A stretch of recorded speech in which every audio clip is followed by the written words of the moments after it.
adik-adik, ketemu lagi di channel Bioeduka. Kita akan belajar mengenai pertumbuhan dan perkembangan tumbuhan part yang kedua.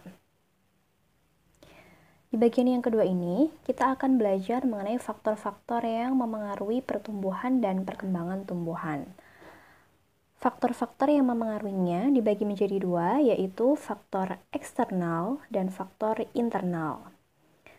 Faktor eksternal dibagi menjadi 5, yaitu nutrisi, air, suhu, kelembapan, dan cahaya, sedangkan faktor internalnya dibagi menjadi gen dan hormon. Oke, kita akan bahas pertama mengenai nutrisi. Nutrisi merupakan zat makanan atau zat hara yang dibutuhkan oleh tanaman, digunakan untuk proses pertumbuhan atau untuk proses kehidupannya.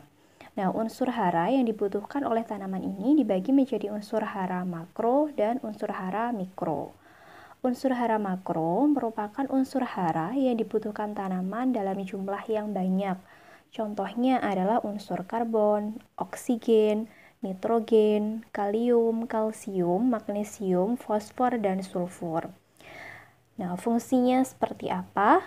Bisa dilihat pada tabel serta gejala defisiensi atau apabila kekurangan unsur-unsur hara tersebut. Berikutnya adalah unsur hara mikro. Unsur hara mikro merupakan unsur hara yang dibutuhkan tanaman dalam jumlah yang sedikit. Contohnya adalah unsur klorin, boron, besi, mangan, seng, tembaga, nikel, dan molibdenum. Fungsi dari masing-masing unsur hara tersebut juga bisa dilihat pada tabel ya. Oke. Unsur yang berikutnya atau faktor yang berikutnya adalah air, di mana air ini digunakan oleh tumbuhan sebagai bahan fotosintesis. Kalau kita lihat reaksinya pada fotosintesis tanaman, bahan bakunya berupa air dan karbon dioksida. Selanjutnya, dengan bantuan cahaya matahari, air dan karbon dioksida tersebut diubah menjadi gula atau glukosa dan juga oksigen. Selain itu, air juga berfungsi untuk mengaktifkan reaksi enzimatik pada tubuh tumbuhan serta menjaga kelembaban. Tanpa air, reaksi kimia dalam sel tidak dapat berlangsung sehingga mengakibatkan tumbuhan mati. Maka dari itu, tanaman harus sering-sering disiram ya agar tidak mati. Yang ketiga adalah suhu. Suhu ini berkaitan dengan kerja enzim yang ada pada tumbuhan. Apabila suhu terlalu tinggi, maka kerja enzim bisa terganggu atau enzim bisa mengalami kerusakan yang biasa disebut dengan istilah denaturasi. Nah, apabila suhu terlalu rendah, maka enzim akan inaktif atau tidak aktif lagi. Yang keempat adalah kelembapan. Kondisi lembab menyebabkan banyak air yang diserap tumbuhan dan lebih sedikit yang diuapkan. Kondisi tersebut mendukung aktivitas pemanjangan sel-sel sehingga sel-sel lebih cepat mencapai ukuran maksimum dan pertumbuhannya menjadi lebih besar. Sedangkan yang kelima adalah faktor cahaya. Nah, cahaya ini bisa merangsang pembungaan tertentu. Ada tumbuhan yang digolongkan tumbuhan hari pendek dan juga tumbuhan hari panjang. Tumbuhan hari panjang berarti tumbuhan tersebut bisa berbunga ketika waktu siang hari lebih panjang dibandingkan malam harinya. Sedangkan tanaman hari pendek merupakan tanaman yang berbunga ketika siang hari lebih pendek dibandingkan dengan malam hari. Atau tanaman netral, yaitu tanaman yang tidak dipengaruhi oleh panjang pendeknya siang hari. Dan cahaya berlebih dapat menghambat tumbuhan.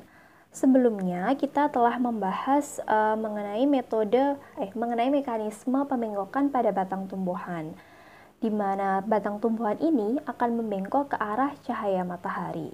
Hal ini dikarenakan adanya gangguan pada kerja hormon auksin. Jadi, apabila tanaman mendapatkan cahaya yang terlalu banyak, dia pertumbuhannya lebih lambat dibandingkan tanaman yang hanya terkena cahaya lebih sedikit. atau bisa kita menyebutnya dengan istilah etiolasi, atau tanaman yang lebih cepat tumbuh di tempat yang gelap dibandingkan dengan tempat yang terang.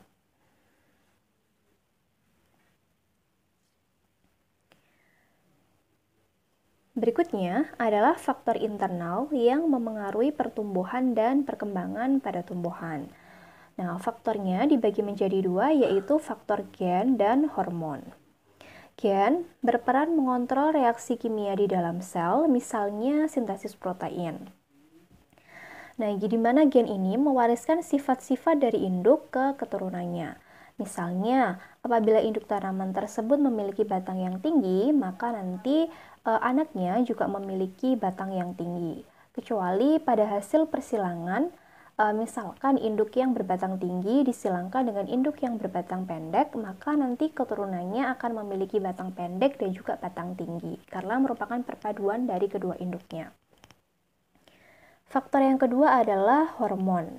Nah, hormon ini berfungsi sebagai regulator tumbuhan. Hormon-hormon yang berperan dalam proses pertumbuhan dan perkembangan tumbuhan, diantaranya ada hormon auksin, yang contohnya adalah IAA atau indol acetate acid.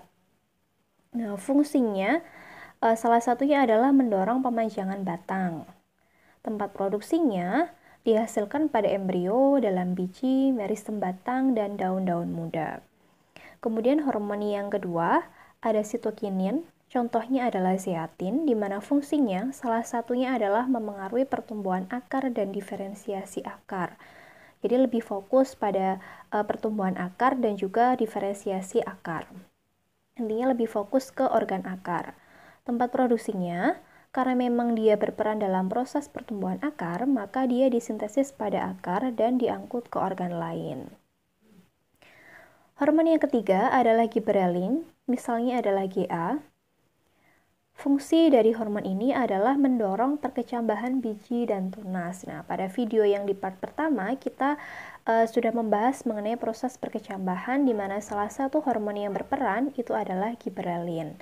Nah, giberelin ini diproduksi di dalam meristem batang, meristem akar, daun muda, dan embrio. Jadi si giberelin ini diproduksinya di tempat-tempat yang ada jaringan meristem atau jaringan yang masih aktif melakukan pembelahan. Yang keempat adalah asam absisat yang fungsinya menghambat pertumbuhan, menutup stomata selama kekurangan air, dan menunda pertumbuhan atau dormansi. Nah, dormansi ini biasanya terjadi apabila kondisinya itu tidak mendukung, misalkan biji, apabila dia berada pada kondisi yang kurang mendukung untuk proses perkecambahannya, maka dia akan melakukan dormansi. Nah, yang berperan dalam proses dormansi ini adalah asam absisat. Asam absisat ini disintesis pada daun, batang, buah, dan biji. Selain itu, asam absisat ini juga berperan dalam proses pengguguran daun, yang mengakibatkan proses absisi pada tangkai daun sehingga daun bisa jatuh atau gugur. Yang kelima adalah gas etilen. Nah, gas etilen ini berfungsi untuk mendorong pemasakan buah, menyebabkan batang tumbuh menjadi tebal. Jadi apabila buah yang sudah tua, dia bisa masak itu karena adanya gas etilen. Nah, gas etilen ini diproduksi di jaringan buah masak, di ruas batang dan daun tua.